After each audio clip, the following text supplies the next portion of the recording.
Hey guys, welcome to today's episode of Hunkered Down with Seth. I have a very old friend of mine, somebody who's been on the road for over a decade doing stand up.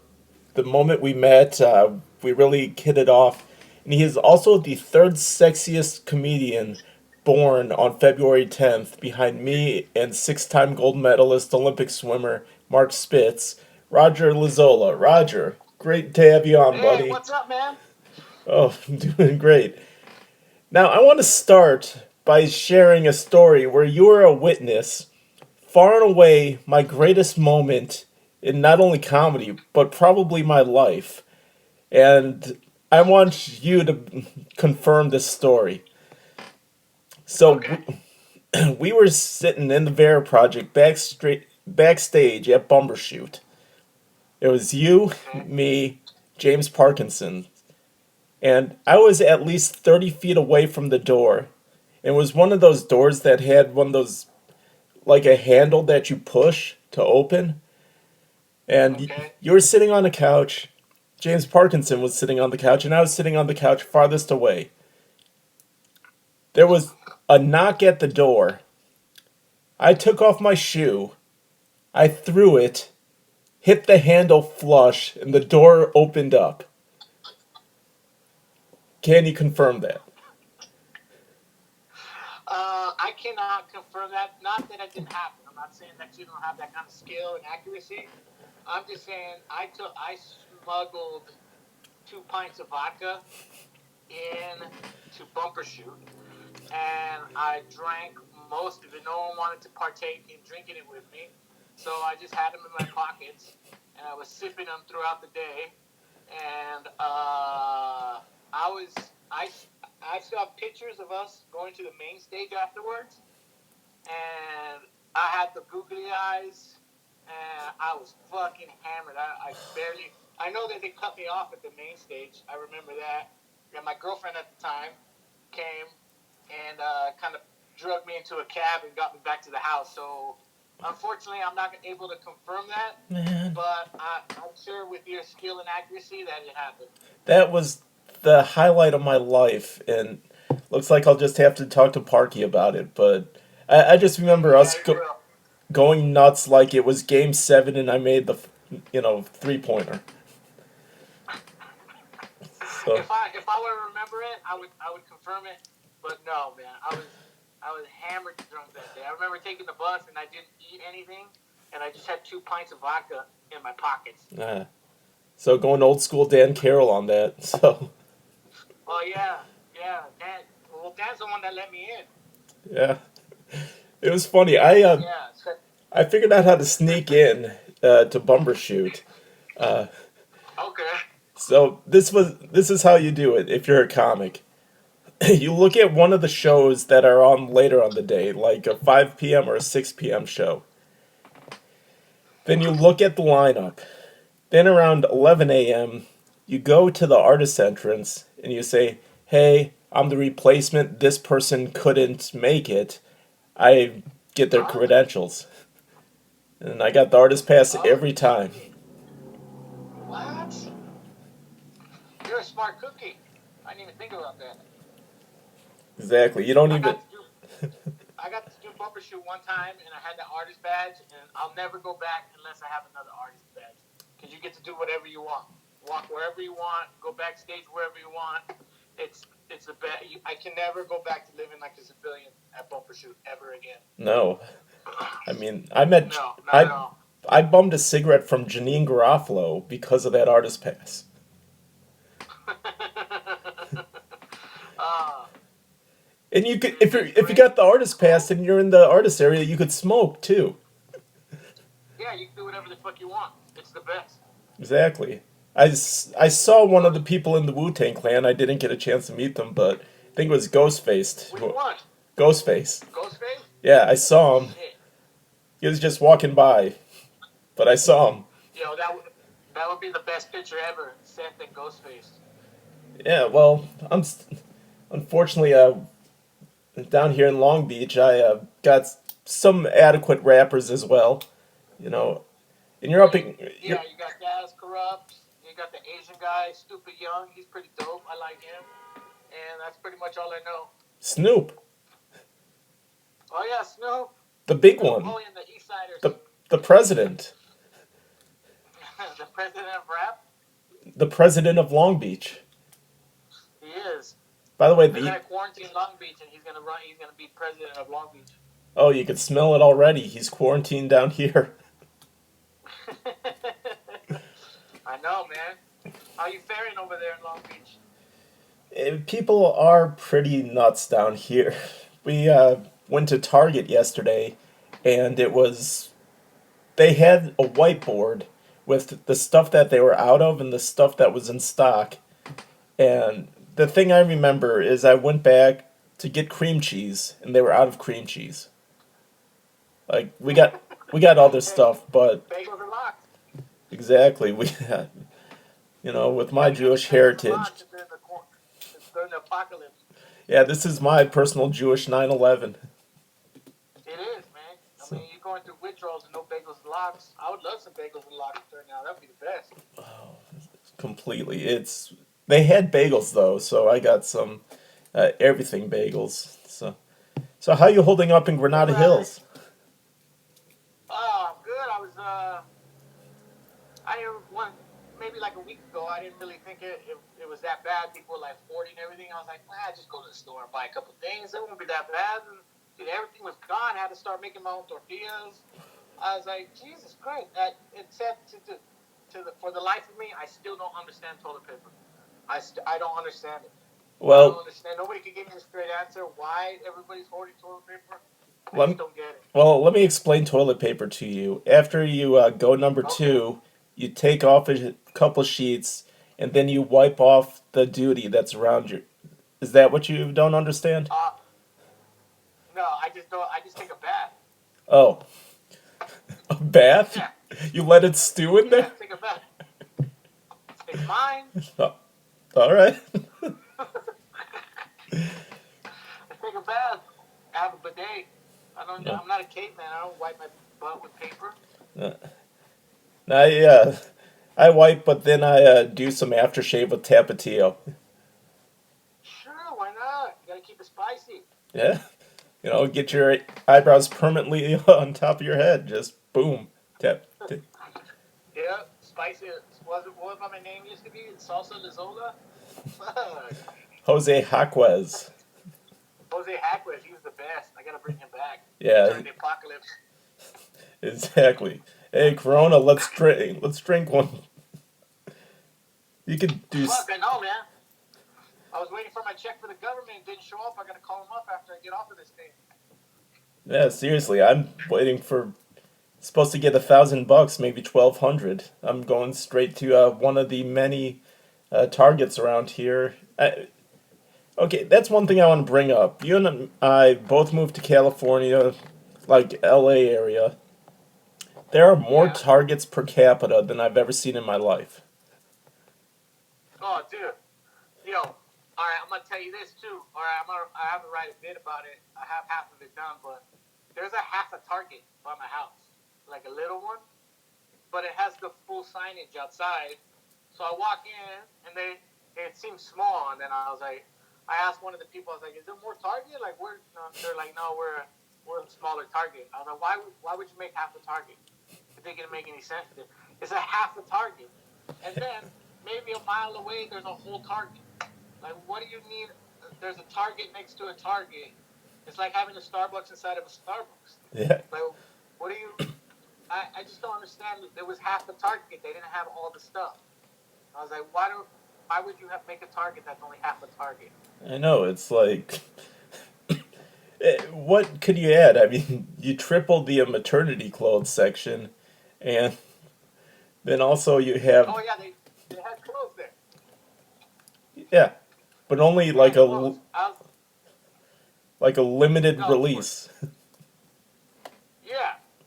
I was like, oh, dude, this is. I don't know if I'm just getting old and it made me angry or what the fuck, but I was like, why would you fucking have half a Target? That didn't make any sense to me. Like, I got excited. I was like, oh, there's a Target on the house.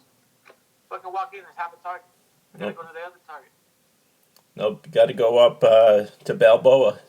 They got the real Target up there.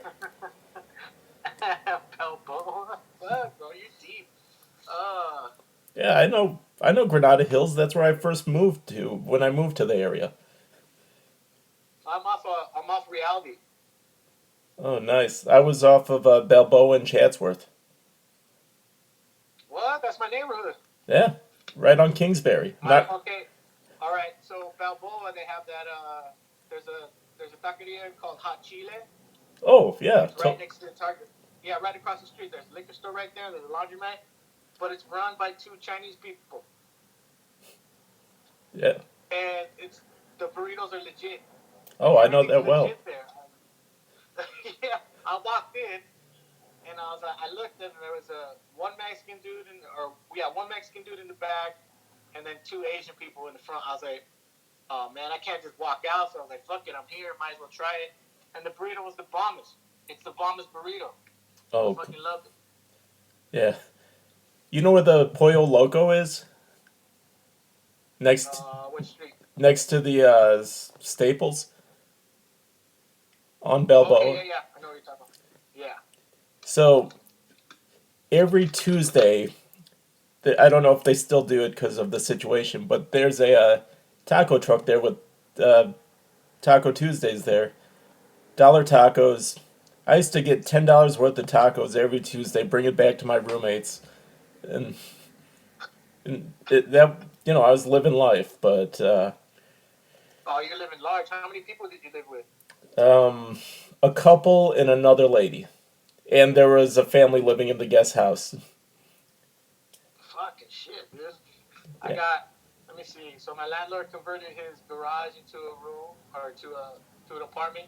So there's a guy living there. It's me, and then another dude across from me, and then the landlord. But we all just stay in our room. yeah, Even during the pandemic, like I get up in the morning, go to the gym, come back, do my emailing, and then I head out somewhere, try to hit a mic or something. But now you can't do shit. But I'm no, trying to stay in my routine. Are you trying to stay in your routine? yeah. I actually started this just because for two reasons: one, to keep my sanity, and two, like now, reaching out to old friends. Oh no, dude. I have like three of those boards like with post-it notes and shit of shit I gotta do or stuff I want to write and things like that. And on all three of them, it has posted. It says call friends. Well, this is before the epidemic. That was my New Yeah, Year's resolution. I gotta call friends. yeah. Well, let's talk about before the epidemic. What have you been doing around the area? Because I know you've been touring, uh, just doing your stuff. By the way, definitely check out Roger on tour. He's uh, as cute as he sounds, and Oh, look at that! What a sweet hat. yeah. So what? How was your touring going before? What were you doing around the area? Well, I had my last weekend before everything got canceled was in the last weekend of January was at Pachanga, and that was cool. And they have it in a new room, but you got dude, fuck for the money. I'm like, fuck, man. Yeah. Yeah, you a Thursday show, two shows Friday, two shows Saturday, and a Sunday. So that's six shows. I'm like, come on, man. But being around a casino for that many days, it's bad news bears, dude. Yeah. Yeah. That's where you. So yeah, I had 2 weekends canceled this month. I had a weekend canceled next month. I had to call my job up. I got to go back to Alaska this year because there I can't. Nobody could book anything. Nobody knows when this shit's gonna be over. So I got to drive back up to Seattle at the end of April or the end of April, and then I'll start in May. And then we go to Alaska for the summer. Hopefully, Jeez. hopefully nothing else is canceled. So I'll probably be back down here in October. I'll be gigging. Hopefully in September I'll be in the Northwest for a month, and then I can come back here and try to get famous again, Yeah. like every year. Well, we've had some friends who've gotten pretty famous, so feel free to drop any names. Oh yeah, a lot of pets. You know. No, they're dropping their own names right now. Fucking everybody doing their live streaming. I'm not gonna give my shit away for free. There's enough on the internet for you to fucking just gonna stand there. Yeah. I'm not gonna stand there in my fucking living room and tell jokes to nobody. Come on. I mean, look, all more power to you. Whatever keeps your sanity going, whatever. It's like going to church, I guess. Whatever makes you happy. I don't really give a fuck. But I'm Yeah. not gonna stand in my fucking living room and tell jokes and have people hate on the fucking internet when I'm doing you a favor just for fucking likes. Fuck all that. Yeah. I mean, this at least we're just talking, no jokes aside, just hanging out.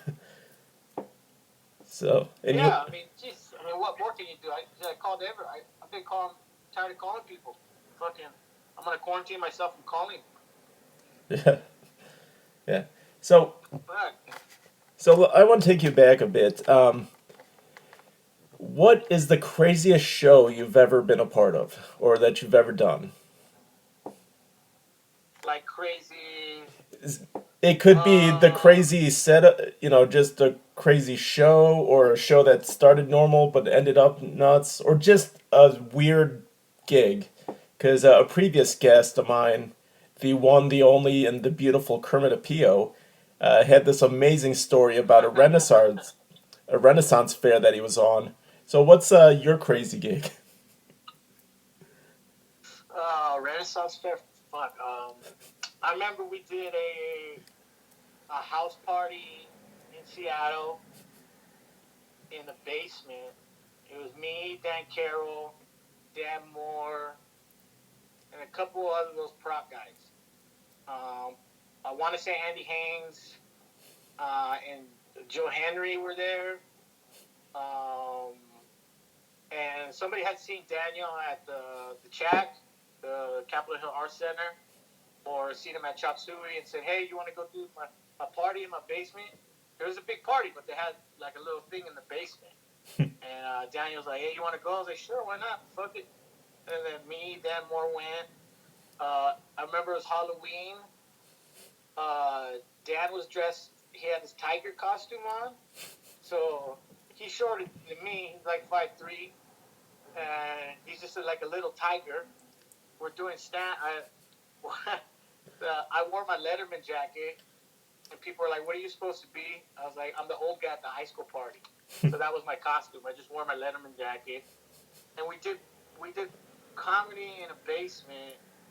Nobody was really laughing. I think there was cocaine around. Oh, I wasn't taking part of it, but I know there was some drugs going on in the bat in the base. I don't know if people were just too high to get any of the shit, or we were just not funny. I mean, it's not the environment for comedy. I remember towards the end of the night, we were all standing up. It had one of those. Okay, like so the second story, like where it leads into the kitchen, it has one of those areas where you walk in where there's a screen door, and then there's like a laundry room before you get into the kitchen. So we're kind of just me, Dan Moore, Joe Henry. I want to say Daniel, but I'm not exactly remembering this correctly. And a fight broke out in the kitchen. It was like a Seattle white dude fight, but there was one dude that just this was what 2005, 2006. There was one dude that had just got back from Iraq, so ooh. he was fucking drunk off his shit and just like fresh from the battlefield. So he was trying to fist fight everybody, dude. I was just like, I had my head cocked to the side, like, oh, don't make eye contact with this fucking guy because they're physically dragging him out. And I'll try not to make eye contact, so make any sort of fucking sudden moves around this fucking animal that's been in war. And I remember Dan Moore goes, "Yeah, so party's over." I was like, "Yeah, we should get the fuck out of here, man." So we both got in his car, and I remember he had a little bottle of Makers, and we took a swig, and then he dropped me off at my house. So that gig was fun. It wasn't really a gig. They just kind of paid us a beer and said, "Hey, drink up as much as possible." And then after that, we went home. It was like an hour, maybe tops that we were there. Hour, maybe hour and a half. I remember Dan Moore picking me up and then dropping me back off. But then I went up to my local, which was Dexter and Hayes, right off Dexter, and finished off the night there. I remember that. Then I had to get up at like 7 in the morning and go to work like an asshole. Yeah. Fucking, that was a weird one. Uh, what about? So I saw this uh, picture of you at the Tacoma Comedy Club, and you did comedy as a woman in drag. oh yeah, that was the worst, dude. I'll never do that shit again. It was one of those things like Nowhere always has these themed shows of some sort, Yeah. which was very good at. You know, you had the drunk show. You Th- had that Battle of the Sexes. I did that once, a couple times. Josh Firestein, he does a day drunk now, where he just gets drunk in the middle of Saturday, and then they'll have a show at like 3 in the afternoon, 4 in the afternoon. Yeah, that was. I was trying to stay in character. I had picked out my wig, and I had picked up my dress, and then I went because you do stand up, and then you come off, and then people do your makeup and all that shit. And then somebody stole my wig and my dress and used it, so I had to pick out another thing. Jeez. And I was trying to stay in character, like through the to when I went back up in drag, and I was like maybe 30 seconds in, I was like, I can't do this. This is ridiculous. And I just was talking shit about how fucking ridiculous this is, and how ridiculous I look as a woman, and no one would ever fuck me if I was a chick. And I'm gonna tell you this though, a couple of those guys got way Ooh. too into it, where you start to question some shit. Hey, do what you want with your life, all right? But I'm just saying, you guys got way too into it. Like you had practice, put on makeup on shit. I Yeah. remember fucking Corey Michaelis brought his own makeup artist. I was like, what the fuck? Like, you're getting way too into this guy.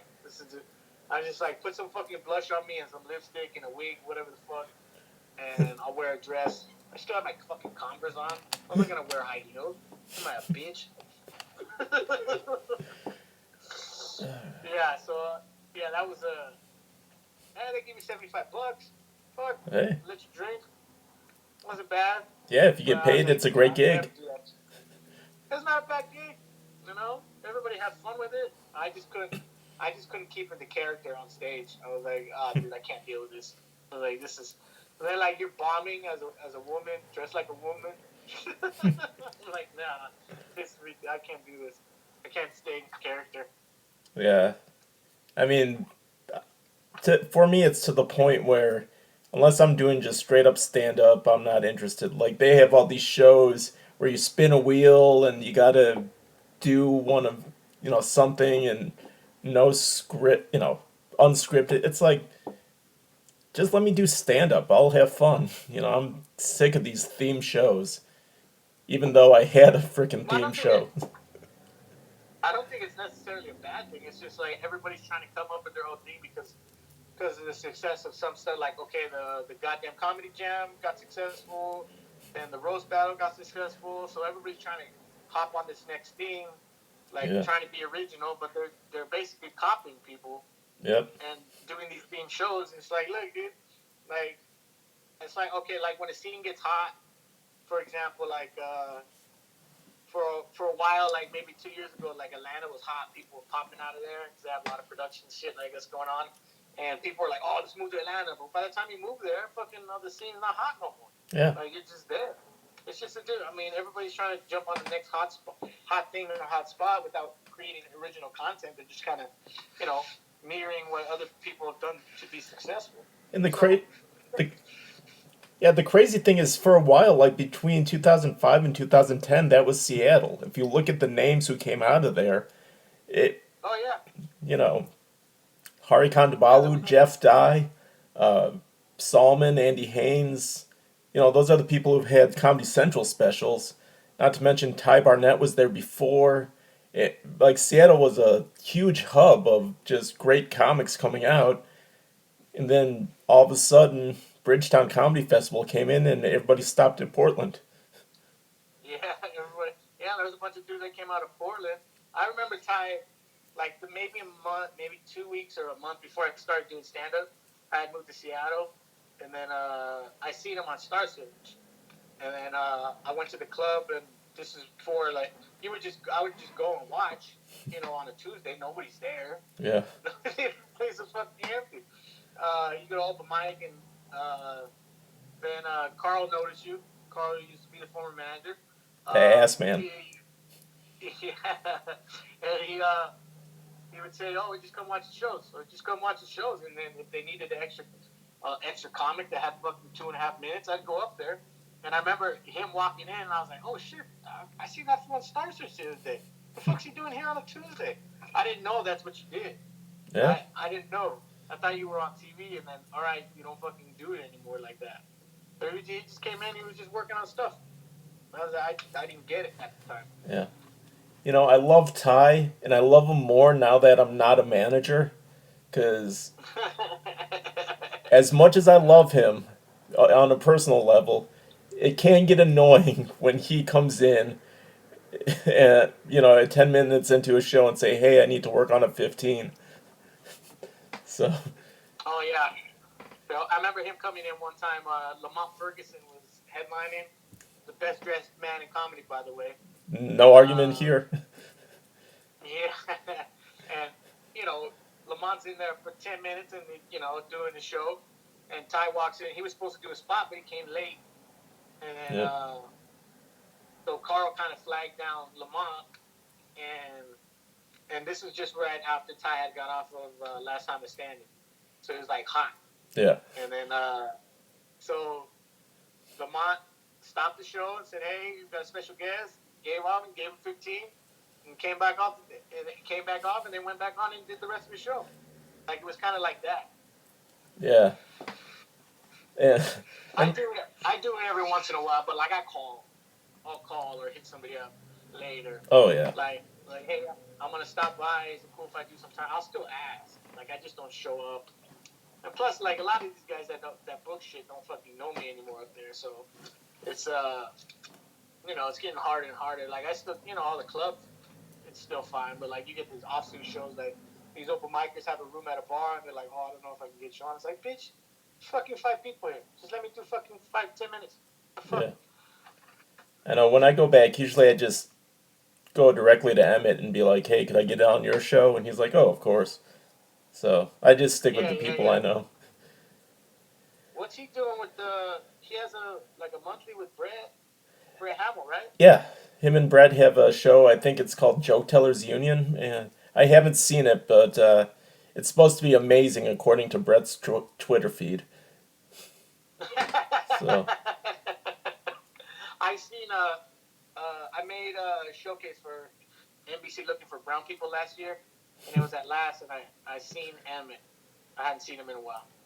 And he was like, "Oh, come do my show." I was like, "I don't know, man. I don't know if I'm right for." I'm not left enough for all the lefties. I'm not right enough for all the righties that I know. So like, I'm in the middle with the shit. So yeah. I don't want to fucking offend anybody or ruin the dynamic of the show because I'm not completely lefty like all the way. Yeah. And I'm not righty. You know what I'm saying? I'm just in the middle. Like I remember I posted this a while ago. I was like, I'm not left enough for my left friends. I'm not right enough for my right friends. So I can never have a conversation with anybody ever again. Nope. Yeah, so that's where I am right here. Like, I explained. I was watching this old clip of me in Tacoma. You know the right wing billboard in Chehalis on I-5? Yeah, definitely. The one with the Uncle Sam on it. Yeah. All right, so it has two sides to it, right? And then so I was watching myself because I guess I had a gig that past weekend, and it was a Sunday that I recorded this, and I was like, oh, I got to see my favorite right wing billboard on the thing, and most of the time I look at the right wing billboard and I'm like, motherfucker, why would you say some shit like that? And then other times I'm like, fuck, I can't disagree with that. Like, fuck, dude. So yeah, I don't like. I always have like I worked the underground maybe a year and a half ago, and I had to ease my way back in. You know what I mean? Like that Thursday, I had to feel them out, see how you know. Last time I was there at open mic, I triggered a millennial. She got mad at me because I kept saying "bitch." God, rich? I was like, yeah, this is just the way I talk. I'm sorry. Yeah. I'm not directing it towards anybody. It's just the way I speak. Yeah, I remember a couple of years ago, there was, and I'm trying to not name any names because, I want to keep this positive, but there was this Facebook status that said, in the middle of our show, some guy just stood up and said, you know what? This is like some high schoolers doing jokes in their basement. I'm getting out of here. And then they left, and the people underneath commenting were like, making fun of him, like, oh my God. And I was about to put, but I didn't put. I was like, he does have a point. you know, Comedy's not for confidence.